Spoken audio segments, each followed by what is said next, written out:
Puji Tuhan, bersyukur untuk kesempatan saat ini yang baik.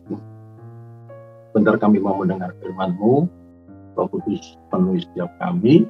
Biarlah Roh Kudus boleh membawa kerinduan pada setiap kami akan firman-Mu, sekaligus memberi pengertian setiap kami, Tuhan, untuk mengerti akan kehendak-Mu. Roh Kudus ambil alih, memberikan firman dari awal sampai akhirnya. Kami sambut firman-Mu di dalam satu nama Yesus Kristus Tuhan. Amin. Puji Tuhan. Saya kasih judul, yaitu berpihak kepada Tuhan. Saudara, khotbah ini terinspirasi dari beberapa hari yang lalu.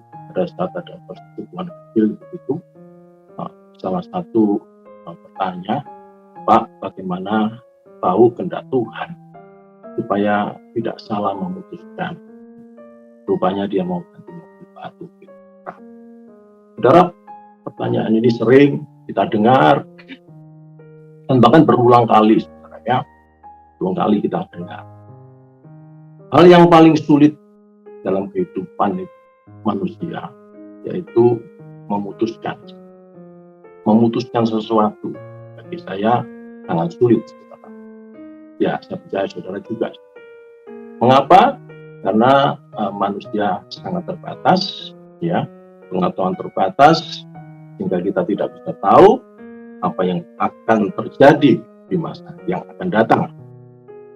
Bagi orang percaya, hanya satu yang menjadi prinsip patokan dalam setiap memutuskan sesuatu, yaitu berpihak kepada Tuhan. Ya, kita buka di dalam Yakobus 4 ayat 4 sampai ke 7. Hai kamu orang-orang yang tidak setia, tidakkah kamu tahu bahwa persahabatan dengan dunia adalah permusuhan dengan Allah? Jadi barang siapa hendak menjadi sahabat dunia, dia menjadikan dirinya musuh Allah.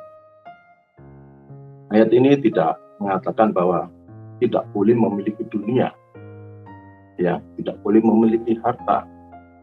Tetapi yang ditekankan jangan bersahabat dengan dunia, melainkan sebaliknya, bersahabatlah dengan Tuhan. Berpihaklah kepada Tuhan. Ya.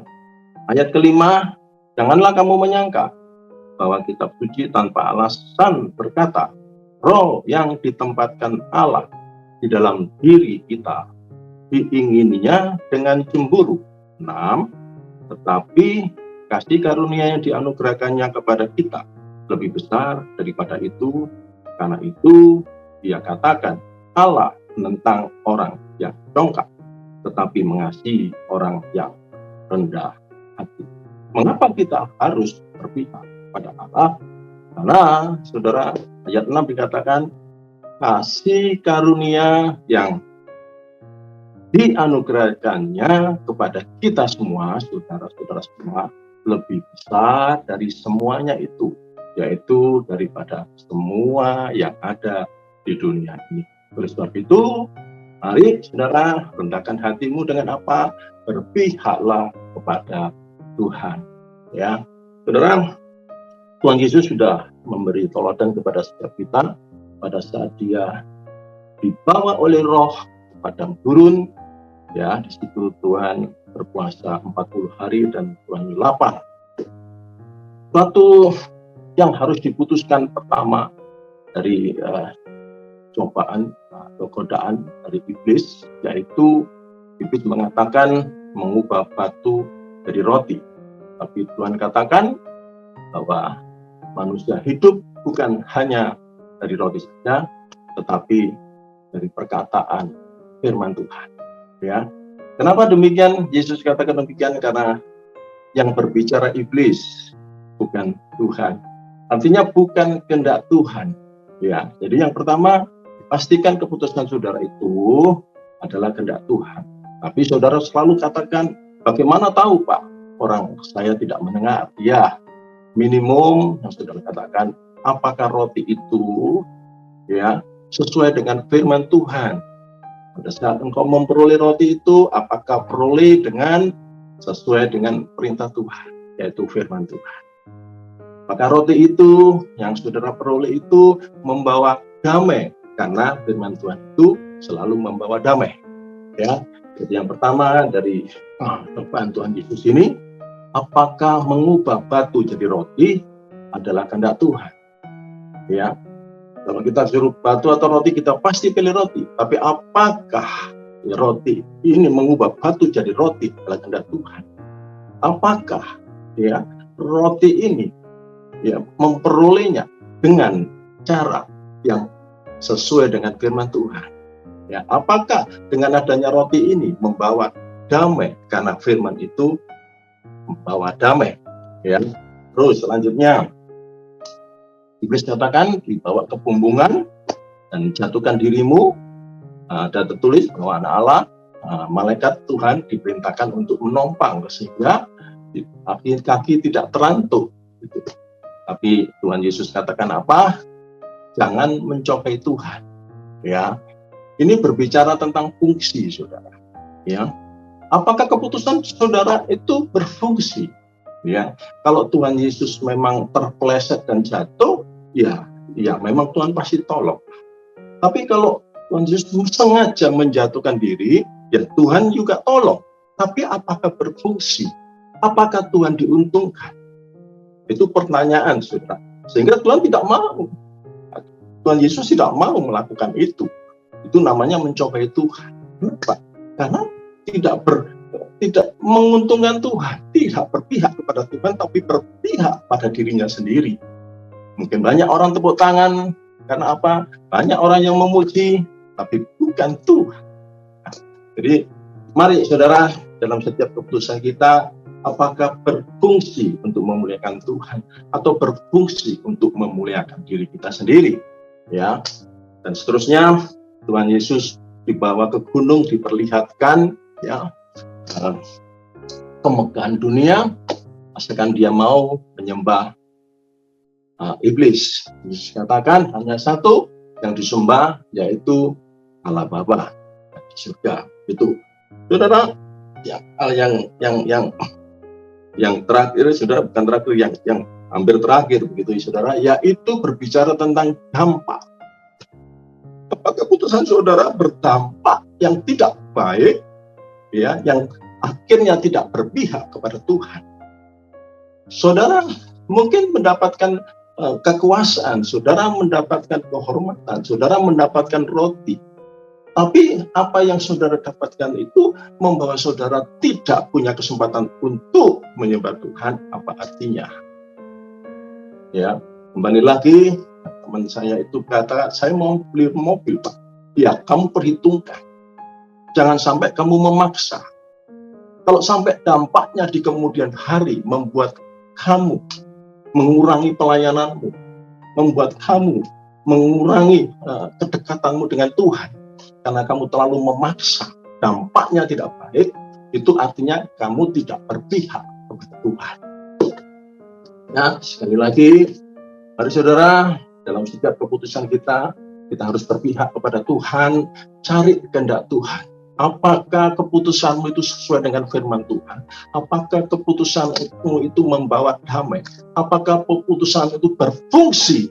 Ya, fungsi, bukan sia-sia. Karena waktu yang diberikan Tuhan kepada saudara, kesempatan yang diberikan kepada saudara, tidak boleh digunakan untuk sia-sia, tetapi gunakan untuk kemuliaan nama Tuhan. Dan satu hal lagi, saudara, apakah berdampak di kemudian hari sehingga engkau tidak menyembah Tuhanmu, menyembah yang lain? Ya, karena apa? Karena kesulitan membawa engkau tidak bisa mendekat kepada Tuhan, dan itu harus diperhatikan kepada setiap orang yang percaya. Dan yang terakhir, setiap keputusan saudara yaitu siap untuk kehilangan. Karena kita harus sadar bahwa semua yang ada itu miliknya Tuhan. Demi kebaikan, demi kemuliaan Tuhan, apapun yang ada, kita harus siap untuk kehilangan. Saudara, kita baca di dalam Yakobus 1, 9-10. Baiklah, saudara yang berada dalam keadaan rendah, bermegah karena kedudukannya yang tinggi. Karena ayat 10-nya berkata, orang kaya berarti 9 itu sebaliknya, yaitu berbicara tentang orang yang miskin. Ya, sangat luas. Miskin itu bukan hanya harta saja. Baiklah saudara yang berada dalam keadaan miskin, gitu ya. Bermegahlah karena kedudukannya yang tinggi. Bermegahlah, banggalah karena engkau adalah kepunyaan Allah. Engkau mempunyai surga. Berbanggalah, berbanggalah. Terus ayat 10, dan orang yang kaya karena kedudukannya yang rendah, sebab ia akan lenyap seperti bunga rumput. Orang yang kaya, ya, sadarilah. Firman Tuhan tidak mengatakan tidak boleh kaya, tetapi firman Tuhan menginginkan sadarilah bahwa semuanya itu akan lenyap. Semuanya itu akan lenyap. Oleh sebab itu, biarlah engkau tidak fokus atau condong kepada kekayaanmu, tapi biarlah engkau condong kepada Tuhanmu. Sekali lagi, setiap apa yang kita putuskan, mari saudara, sebagai orang percaya, berpihaklah kepada Tuhan. Mari kita berdoa. Tuhan, terima kasih untuk firman-Mu, sehingga kami tidak ragu-ragu lagi memutuskan sesuatu, karena kami punya Tuhan. Tuhan juga beri setiap kami hikmat, dan kami diberi juga pola pikir yang bijaksana, sehingga kami tahu mana yang melanggar firman, mana yang sesuai dengan firman, mana yang membawa damai, mana yang tidak membawa damai, mana yang membawa sia-siaan, mana yang berfungsi menguntungkan Tuhan. Sekali lagi, Tuhan, dan biarlah kami boleh mengerti dampak daripada apa yang kita putuskan, apakah menjadikan kami jauh daripada Tuhan, apakah menjadikan kami dekat dengan Tuhan, dan kami menyadari apa yang kami miliki suatu saat akan hilang, karena kami sadar akan hilang, tapi tetap Tuhan, kami berbangga karena kami punya surga, kami punya Tuhan yang memiliki surga. Bagi yang sakit, Tuhan sembuhkan. Bagi yang punya pergumulan, Tuhan berikan jalan keluar yang terbaik buat mereka. Terima kasih Tuhan untuk firman-Mu. Terima kasih Tuhan untuk semua yang baik yang Tuhan sudah beri kepada setiap kami. Dalam nama Yesus Kristus Tuhan, kami sudah berdoa. Haleluya. Amin.